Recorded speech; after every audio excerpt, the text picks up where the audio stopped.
there guys, it's Crazy Cali Teresa here, and it's time for bed talk. You guys know it best as story time. So I just got home from work, guys. I know I promised you guys, first of all, the whole story time a week ago, and I mean 2 weeks ago when I got out the hospital, and life has been kind of hectic and it's just been a revolving door of bullshit.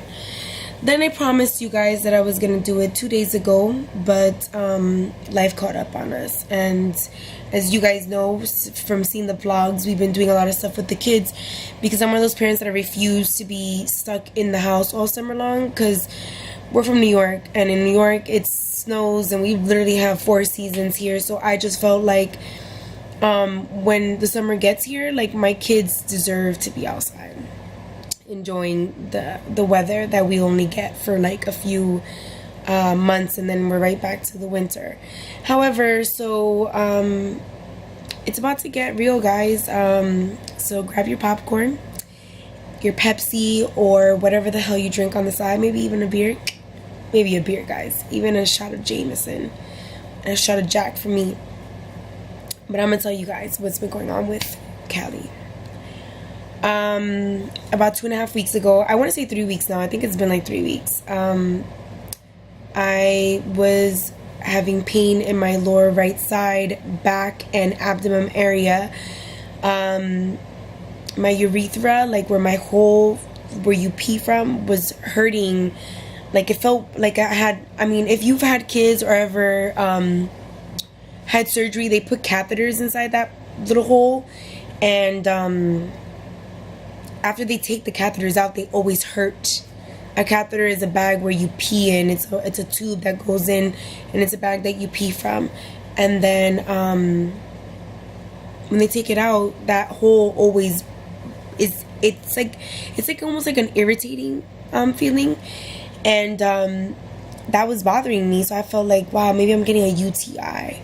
So I, brushed it off. I said I'm gonna call the doctor tomorrow. Didn't call the doctor the next day.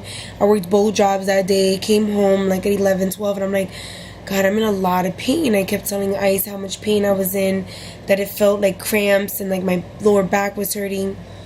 He's like, oh, okay, well, take some pills. And I did, and I went to sleep. When I woke up in the morning to go to my first job, I was getting the kids ready for school, and I was getting ready for work, and the pain was unbearable.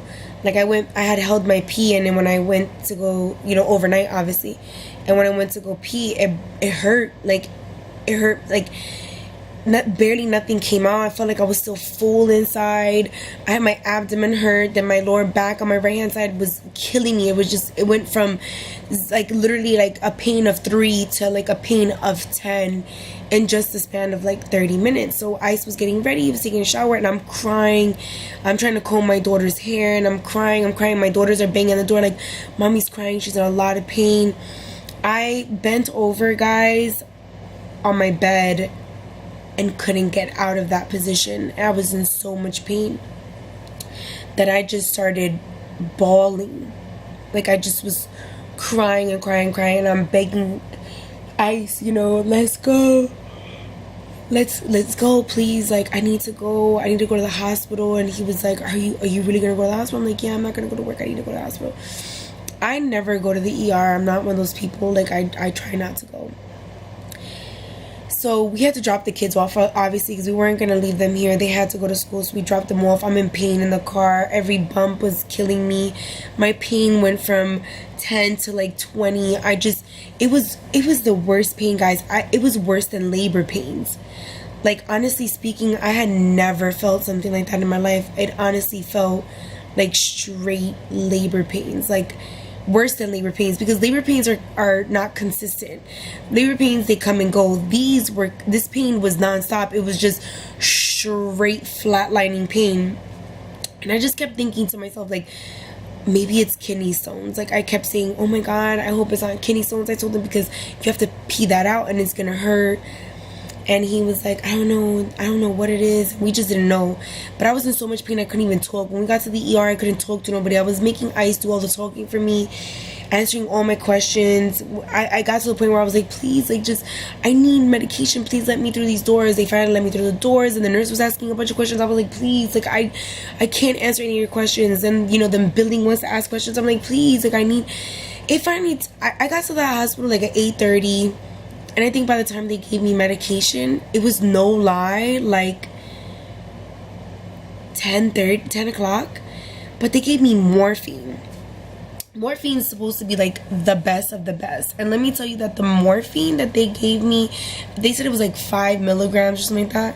Or I don't know. All I know is that morphine, by the time they got me into, by the time they got me into the CAT scan and the ultrasound, it was wearing off. And this lady had the stick inside of me for the ultrasound, and that pain was like, it was just sensitive. Like, I felt raw, like not raw down there, but raw in my abdomen area, and it just like, it was tender. And she just kept touching on the inside and the outside and the inside. And I'm just like, yo, I want this to be over. Like, I told her, I said, please, the morphine is starting to wear off. Can we get me back into the ER section? They finally did. It was like 12:30. Like, the morphine was gone. Like, it burned in an hour. Like, my body burned through it. Everybody was like, oh, it's because you used to do drugs. I'm like, nah, it had nothing. I haven't done drugs in over 13 years. So I'm like, that's bullshit. It's nothing to do with drugs. It's just like my body doesn't tolerate pain. Like, I have a low tolerance for pain. So it obviously, like, it wasn't working. So they gave me something else, and that worked. Like, as soon as they gave me that, I didn't feel shit. Then I was just drinking mad water, mad cranberry juice, and peeing.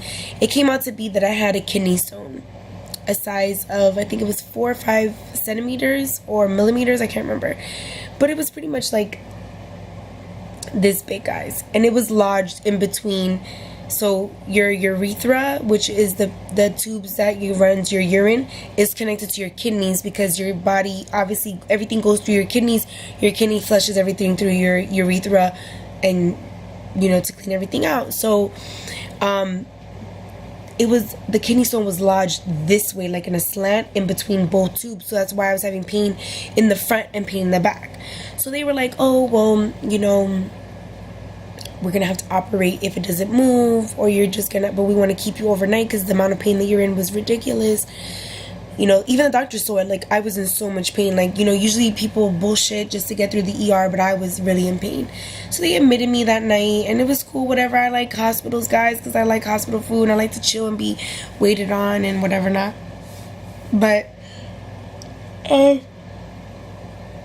they wanted to run tests because I have a hole in my heart. They found out. So they said, I knew it was there for years, whatever. The doctor's been telling me to quit smoking cigarettes, and I gotta change the way I eat. I gotta be careful with this situation that I have. So I was like, all right, whatever. Bypassed it all these years or whatever. So finally, they were like, they wanted to keep me. They wanted me to see an echocardiologist, because they wanted to make sure that if they had to operate, my heart could withstand the operation. So I stood for the night, the next day in the morning, whatever. Me and Ice, we've only spent like maybe 2 nights apart in our whole relationship. One night was when, I want to say it was 2 nights. It was 3 nights. It was 2 nights when I gave birth to our son. And then one night, I did an overnight camping volunteer trip or whatever. So, Ice was like, not happy. I wasn't happy. He stood with me. He was very supportive the whole time, guys. Ice was amazing. And, he made sure I got food, and he fed me really good, because the food there was trash. It wasn't like, Albert Einstein and Montefiore Hospital. Their food is amazing, but this was the Montefiore on 233rd, and their food was trash because they don't have a cafeteria, apparently. Jacoby's food was amazing too, but apparently they don't have a cafeteria there, so everything is cooked and then bagged and then sent there, and it was just like soggy, nasty. So he took very good care of me, and the next day the doctor ran some tests for the echo heart or whatever, but they didn't want to let me go home. He was like, oh, if you don't have any pain for 24 hours, and I'm like, I haven't had pain since yesterday. He's like, yeah, but they gave you medication last night. And I said, yeah, because it was more of a like a discomfort, not really a pain. It was like on a scale of 1 to 10, it was like a 5. I told them. And then he was pumping me with blood thinners. He was giving me Flomax to open up my urethra to pee it out. This kidney stone, they were giving me I think I went through like 10 bags of IV because they just wanted to flush out my system to make me pee out the stone, which I still haven't, guys. It's been 3 weeks and I still haven't peed it out, which is kind of my fault because I hate water. But I made sure that I'm not drinking soda or juice. Everything I'm drinking is water, so it's just I don't drink that often. I've never been like that. My family's not like that. My mom's not like that. Like, we always drink while we were eating food. We never drank in between those times. It was never just a healthy habit. It's just whatever. So, excuse me, guys. When I'm in my bed, it really does feel like bedtime to me. So this story time is like... But anyways, to make a long story short, I got out of there. I finally convinced my doctor to let me go. He let me go that night at like 10:30 at night. I stayed like a total of 29 or 30 hours in the hospital. Got released. You know, it was really busy. It was my daughter's birthday. Then after that, it was my other daughter's prom. Then it was my daughter's graduation. Then it was, some other stuff for my other job that I had for my first job that I had to do. It was like 2 events that I had to deal with and help out with. And then, so it was just one thing after another. And I've been so busy. So I finally saw my doctor, my actual physician. And my doctor went through my records, and he was like, oh, your heart murmur hasn't gone away. You have a gurgitating heart valve. I don't know if it was a valve or like,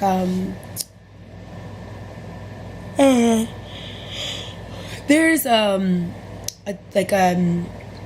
not a valve, because the valves in your heart are the top part. There's 3 valves.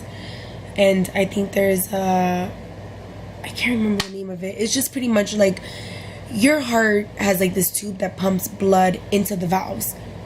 Mine doesn't close, so it pumps up and then into my heart. So my blood is gurgitating literally into my heart and into the valves. So I have poor circulation. It could lead to high cholesterol. It could lead to a stroke. It could lead to high blood pressure. So now my doctor is like, you need to see an echocardiologist because it's gotten a little worse. And at this point now I gotta see a doctor frequently. I have to see a nutritionist because now I have to go on an extreme diet, change the way I eat, because we gotta make sure that calcium, one, wasn't the reason why I got kidney stones. Because guys, don't think that it's just sodas. Too much calcium will mess up your body. But my doctor said I had no calcium, so now he's giving me medication. I'm taking calcium and I'm taking B12, and I have an appointment with the echocardiologist to see what he's gonna say. I have to see the nutritionist because I need to change everything. I have to do mad blood work, and all I can keep thinking is I'm only 34 and my kids are so young. Like, I don't want to die. I don't want to have a stroke. I don't want to have a heart attack or any of those things just because I love to eat food, or because, in the past 2 years that I've worked at Red Robin, I've gained 30 pounds in 2.5 years, guys. Because, when you work 2 jobs, you tend to eat out on the street because you're never home. I'm never home. Like, that's one of the reasons why the YouTube channel is so hard for us, because Ice is home more than I am. He only has, 1 job. I have 2. And he only really works twice a week. And I work 5 days a week. And sometimes like 3 to 4 of those days I work 2 jobs. So it just gets really hectic. And I'm not that type of mom to buy cupcakes. I'm the mom that bakes them. I'm the one who takes my kids to their, if they're doing martial arts, my kids do capoeira. So, I sit through them on days that I'm off. I take them to that. I run errands. I run my own errands. I still cook when I'm home. I still do, my chores here at home. Ice does laundry. I clean. which I'm okay with, guys, because I hate laundry. I hate folding clothes. I hate washing clothes. Ice doesn't mind it so much, so he does it for me. So I rather clean the bathroom and clean and sweep and mop and do all those other things. So, you know, being a mother of 4, it's hard. You know, I'm in a situation right now in my life where I'm sick. I've been sick for a few years.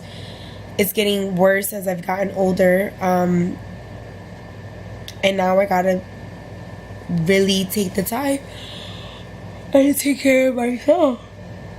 Excuse me, because if I don't take care of myself, my kids are gonna lack a mom, you know. And not that I doubt Ice's skills as a parent. That's not what it is. It's just as a mother, like, I want to be there to walk my kids down the aisle, and my daughters, I want to see my kids get married, and I want to, like, I just want to be there. I want another 40 years. I want to die in my 70s, 80s. You know, if I could die in my 90s, even better. You know what I mean? I want to live a long life, and I want to live a prosperous life, and I want to be around my kids. And, you know, working 2 jobs and not taking care of myself has gotten me to a position where I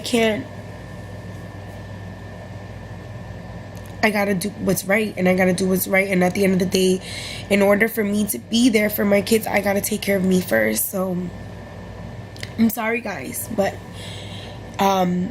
I'm trying not to cry, you know, because at the end of the day, like, this is a really emotional subject, and it's been a really hard time. Like, I cried the day the doctor told me the news. He told me, oh, let's just slow it down, Miss Martinez, you have some time. But I'm like, you're giving me all these don'ts and things that are bad that can happen, and you're telling me that as I get older, I could develop high cholesterol, I could have a stroke, you know. And he's like, you're 34, and at this age, you could have a stroke any minute. And it's true. I know people younger than me that have had strokes. So I'm like, I have high anxiety, guys. I have extreme high anxiety. I'm a control freak. You know, I'm always yelling. I'm always fighting, whether it's at my other job or my first job or with my own family, because I like to be in control of everything. And it's like, I gotta really step back, and I gotta let Ice, you know, take more of, not even Ice, because just all in general, like, all hands pitched in this house have to go in, including the kids. And on top of that, I gotta get myself in a position where I've gotta, like, if there's a sock on the floor, let the fucking sock sit there. If there's dishes in the sink and I came home from work, instead of washing the dishes and staying up until 2 o'clock in the morning, let the dishes sit there until tomorrow and let somebody else do it. Or, you know, because I mean, it's that bad, guys. Like, if something's out of place, I have to move it. I need everything to look like it belongs where it's at. I can't have, you know, a spatula sitting on the counter. It doesn't belong there. It belongs inside the thing, you know. Dishes don't belong in the sink. Dishes don't belong inside the dryer part. It belongs in the, you know, dried and put inside the cabinet. You know, trash needs to be taken out. Like, there's just certain things, like, I hate more than anything to go into a bathroom and find the tissue paper all messed up, or the trash can filled to the top with bullshit or whatever the hell they're throwing in there, and the shower curtain open, and like toothpaste and spit splatter on the window. That is not, I mean, in the mirror, that's not something I want to come home and see. And when I see stuff like that, you best believe I'm such a control freak and such a neat freak. I'll go close the curtain, take out that trash, wipe down the mirror, put a new bag in, and then I could take a shower. That's bad. I can't even eat, guys, without cleaning the mess first. I eat while I clean. I don't sit down with my family. I don't sit down with my kids. I don't sit down with my husband and eat. I serve them all. I have a bad cold on top of all these problems, guys. I have to clean the dishes while I eat, standing up, because my anxiety is that bad. I can't eat knowing that there's dishes. I can't eat knowing that everything's still out that I was using. It's so, you know, I gotta start taking care of myself, not only for my kids' sake, but for my sake as well, for my husband's sake, because I don't think he could do it alone. He says he can, but it'll be hard. So, I mean, at the end of the day, guys, that's what's been going on with me. And then I have a cold on top of it because of the change of weather. When it goes from cold to hot to raining to hot to cold to, and it's just crazy summer. And I felt like I needed to share this story time with you guys because you guys needed to know. You know, I feel like you guys should be a part of us, and you watch all our craziness, so, you know, why not watch the emotional parts as well? You know, I told Ice to bring the camera to the hospital, but due to like clauses with the hospital and mouse lawsuits or whatever and malpractices, they don't allow the camera, so you guys didn't get to experience that with us. So I apologize for that. But you know, we love you guys. You know, without you guys, we wouldn't be, you know, crazy Callie and Iceman, and our channel wouldn't be a success, you know what I mean, at the end of the day. And I apologize for the lack of videos, guys. I apologize. You know, there's just a lot going on, and, you know, even a coworker was like, yo, you guys haven't posted anything in mad long, you gotta give your subscribers what they want. And I'm thinking to myself, you know, I told them, I was like, yo, if you're loyal, you'll stay here, because there's more to come. Me and Ice aren't done. We just right now went through a real rough patch and needed to take some time for our family. But, you know, I got this story time for you guys. I was gonna do snack crate tonight, but, you know, my son was asleep and I want to do it as a family.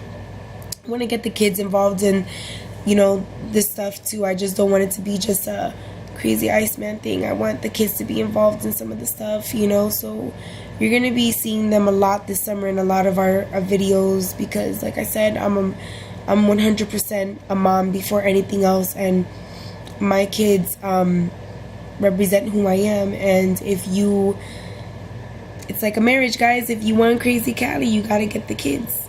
So, but we love you guys, and thank you. Keep watching, keep supporting, keep liking, keep sharing. Please understand, you know, you just give us some time. It's hard. I do have some pranks up my sleeve, guys. I said this the other day. I'm just waiting for Ice to retaliate. Once he retaliates, I got this next one that's gonna be good. You guys are gonna love it. So just stay tuned, and until next time, guys, we love you, and crazy Callie out.